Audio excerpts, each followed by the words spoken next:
Bismillahirrahmanirrahim. Assalamualaikum warahmatullahi wabarakatuh. Bagaimana kabarnya anak-anak? Sehat semua? Ya, alhamdulillah. Baiklah, pada hari ini kita akan belajar tentang pendidikan agama Islam, ya. Jadi sebelum memulai pembelajaran, alangkah baiknya kalau kita berdoa terlebih dahulu biar apa yang kita pelajari hari ini bisa bermanfaat dan mendapatkan keberkahan dari Allah Subhanahu wa taala. Ayo mari kita berdoa. Bismillahirrahmanirrahim. Rabbi zidna ilma warzuqna fahma. Amin ya rabbal alamin.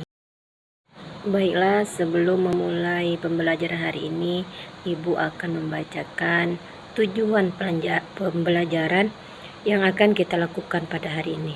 Yang pertama, itu siswa dapat menjelaskan pengertian zakat, ya. Yang kedua, siswa dapat menyebutkan jenis-jenis zakat dan penerapannya. Yang ketiga, siswa dapat menentukan siapa saja golongan yang berhak untuk menerima zakat itu sendiri.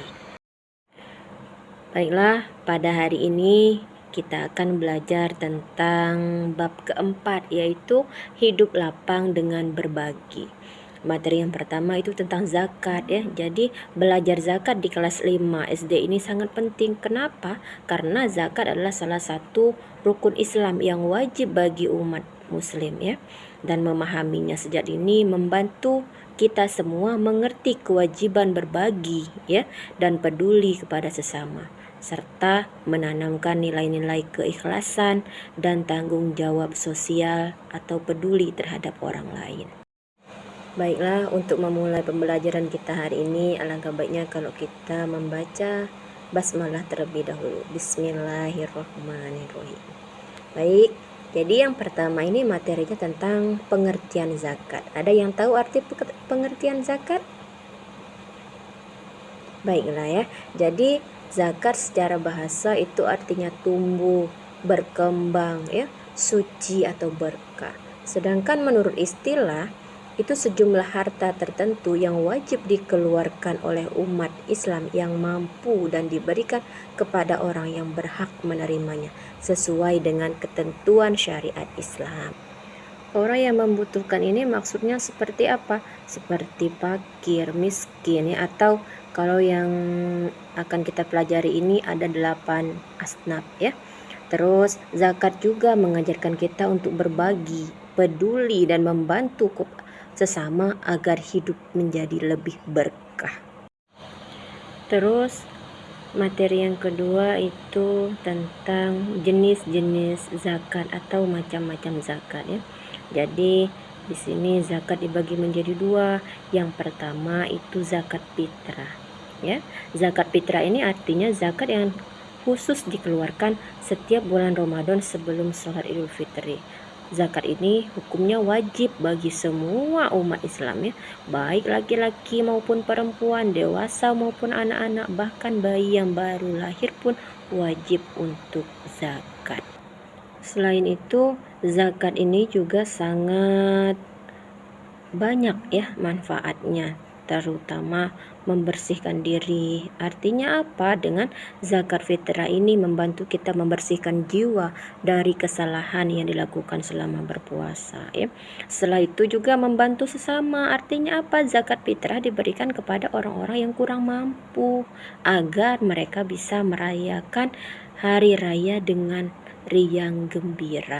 Terus zakat fitrah biasanya berupa makanan pokok, ya, seperti beras, gandum, sagu, jagung. Tapi kalau kita yang berada di Indonesia, ya, terutama di tempat kita sekarang berada, itu kebanyakan dan sebagian besarnya itu makanan pokok itu beras. Artinya berasnya 2,5 kg atau 2,5 kg atau 3, liter per orang, ya. Jadi jika tidak bisa memberikan makanan pokok, kita boleh menggantinya dengan uang setara dengan nilai beras atau harga beras yang ada di tempat kita berada. Zakat fitrah ini juga dikeluarkan sejak awal bulan Ramadan dan paling lambat sebelum sholat Idul Fitri. Jadi jika dikeluarkan setelah sholat Idul Fitri itu dianggap sedekah biasa, bukan zakat fitrah. Dari membayar zakat fitrah itu juga kita dapat beberapa hikmah. Yang pertama, membuat kita lebih peduli kepada sesama, ya. Jadi bukan kita saja yang bisa merasakan nikmatnya hari raya Idul Fitri, tapi orang-orang yang saudara-saudara kita yang kurang mampu pun insya Allah bisa merasakan bahagianya Idul Fitri dengan adanya zakat, ya. Terus kedua, menjaga hubungan baik dengan sama pasti, ya. Ketiga, membantu mengurangi kesenjangan di masyarakat, ya. Dengan memahami zakat fitrah ini kita belajar tentang pentingnya berbagi kepada sesama dan menjalankan kewajiban sebagai seorang umat Islam atau seorang muslim. Yang kedua itu yaitu zakat mal. Zakat mal ini disebut juga dengan zakat harta, ya. Artinya zakat mal ini adalah zakat yang dikeluarkan dari harta atau kekayaan yang dimiliki oleh seseorang. Zakat ini wajib dibayarkan jika harta tersebut mencapai jumlah tertentu atau nisabnya, ya, dan sudah dimiliki selama 1 tahun atau haul. Ini tujuannya juga hampir sama dengan zakat fitrah. Yang pertama, dapat membersihkan harta, ya. Kalau tadi kan hati, ini harta. Jadi zakat mal ini membersihkan harta kita dari bagian yang bukan hak kita. Yang kedua juga membantu orang lain. Artinya apa? Zakat ini diberikan kepada orang-orang yang membutuhkan agar mereka bisa hidup lebih baik lagi. Terus karena dinamakan dengan zakat mal, ya, atau zakat harta, maka jenis harta yang dikeluarkannya itu atau jenis harta yang wajib dizakati itu meliputi yang pertama uang pastinya, ya, uang atau tabungan kita jika mencapai nilai tertentu, ya. Yang kedua itu emas atau perak jika beratnya mencapai 85 gram. Yang ketiga hasil pertanian seperti padi, jagung, gandum, ya. Terus yang selanjutnya barang dagangan atau keuntungan dari usaha itu sendiri. Yang terakhir itu hewan ternak, hewan yang diternak seperti sapi, kambing, unta, ya. Itu jenis harta yang wajib dizakati pada zakat mal ini. Terus ada lagi misal pertanyaan, berapa Bu jumlah zakat mal itu biasanya? Jadi zakat mal ini biasanya 2,5% dari total harta yang dimiliki. Jadi siapa yang harus membayar zakat mal ini? Pasti yang pertama itu muslim atau yang beragama Islam. Terus yang kedua hartanya mencapai nisab atau jumlah minimal harta, ya. Yang ketiga itu hartanya sudah dimiliki selama 1 tahun atau haul. Zakat mal ini juga memiliki hikmah yang beragam. Yang pertama, membantu mengurangi kesenjangan sosial, ya. Artinya dapat membantu orang lain yang membutuhkan, ya. Yang kedua, menjadikan harta kita lebih berkah. Itu paling utama, ya. Menjadikan harta kita itu lebih berkah. Kenapa? Karena sudah membantu orang lain yang memang membutuhkan. Ketiga, mengajarkan kita untuk bersyukur kepada Allah pasti. Karena apa? Karena apapun yang kita miliki di dunia ini, ya, baik itu raga yang kita punya, harta yang kita punya, ilmu yang kita punya, apapun itu yang kita punya, semuanya itu titipan dari Allah Subhanahu wa Ta'ala. Apalagi harta, ya. Jadi kita wajib bersyukur apapun itu harta dikasih bagaimanapun, kita harus bersyukur dan wajib untuk bersyukur. Setelah itu juga membantu orang lain agar hidupnya lebih sejahtera, ya. Jadi orang lain pun bisa merasakan sedikit kebahagiaan dari zakat yang telah kita keluarkan. Dari zakat mal ini kita diajarkan untuk berbagi dan peduli kepada orang lain. Juga menunjukkan bahwa harta yang kita miliki itu adalah titipan Allah yang seperti Ibu sampaikan tadi, ya. Jadi harus digunakan dengan cara yang baik dan bermanfaat. Terus contoh penerapannya, artinya di sini contoh sederhana dari penerapan zakat fitrah dan zakat mal. Yang pertama zakat fitrah. Zakat fitrah ini contohnya misalnya dalam satu keluarga itu ada 4 anggota keluarga yang terdiri dari 2 orang anak, 1 orang ayah, dan 1 orang ibu. Jadi di sini orang tuanya wajib mengeluarkan 10 kg beras ya. Kenapa? Karena satu orangnya itu harus mengeluarkan 2,5 kg. Sedangkan contoh sederhana dari penerapan zakat mal ini contohnya misal Bu Siti memiliki 100 gram emas. Jadi yang harus dikeluarkannya itu 2,5 dari emas yang dipunyai oleh Bu Siti. Jadi 2,5 dari 2,5%-nya dari 100 gram itu yaitu 2,5 gram emas yang harus dizakati oleh Ibu Siti. Selanjutnya itu tentang siapa saja golongan yang berhak untuk menerima zakat. Dalam Islam ini zakat artinya kewajiban bagi setiap muslim yang mampu, dan hasil zakat tersebut harus disalurkan kepada golongan-golongan yang berhak menerimanya ya.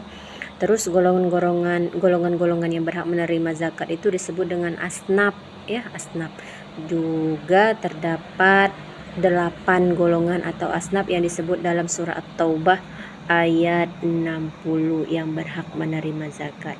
Yang pertama itu fakir, artinya apa? Mereka yang sangat miskin dan tidak memiliki penghasilan yang cukup untuk memenuhi kebutuhan hidup dasar mereka. Fakir ini lebih memerlukan zakat dibandingkan miskin. Kenapa? Karena mereka benar-benar tidak mempunyai apa-apa. Yang kedua miskin, mereka yang memiliki penghasilan tetapi tidak mencukupi kebutuhan hidup mereka. Miskin ini berada dalam keadaan serba kekurangan meskipun mereka mungkin masih memiliki sedikit harta. Amil atau pengurus zakatnya atau panitia zakatnya ya. Jadi artinya petugas yang ditunjuk untuk mengumpulkan dan menyalurkan zakat. Mereka dapat menerima bagian dari zakat sebagai upah atas pekerjaan mereka dalam mengelola zakat. Mu'alaf artinya orang-orang yang baru memeluk agama Islam dan membutuhkan bantuan untuk menguatkan iman mereka atau untuk membantu mereka menyesuaikan diri dalam kehidupan sosial dan ekonomi. Terus kelima itu hamba sahaya atau budak.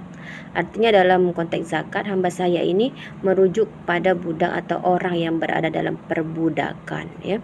Tapi kalau zaman sekarang insya Allah tidak ada lagi. Mereka dapat menerima zakat untuk membebaskan diri dari perbudakan. Yang keenam itu gorim.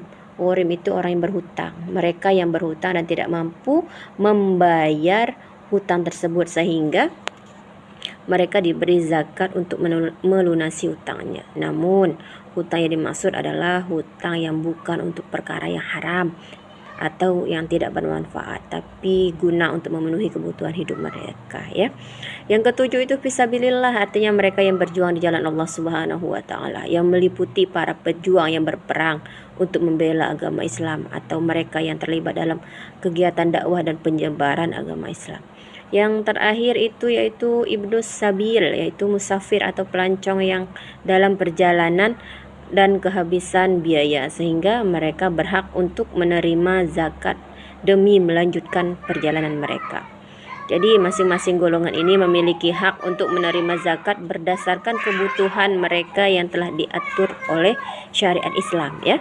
Jadi zakat yang diberikan kepada golongan-golongan yang tepat akan membantu meringankan beban mereka dan dapat menciptakan kesejahteraan sosial dalam masyarakat. Baik, itu saja penjelasan dari Ibu ya. Jadi semoga apa yang Ibu sampaikan hari ini bisa bermanfaat dan mendapatkan keberkahan dari Allah Subhanahu wa taala. Baiklah, sebelum mengakhiri pelajaran hari ini, alangkah baiknya kalau kita sama-sama melafalkan lafal hamdalah alhamdulillahirabbil alamin. Akhirul kalam, billahi taufiq wal hidayah. Wassalamualaikum warahmatullahi wabarakatuh.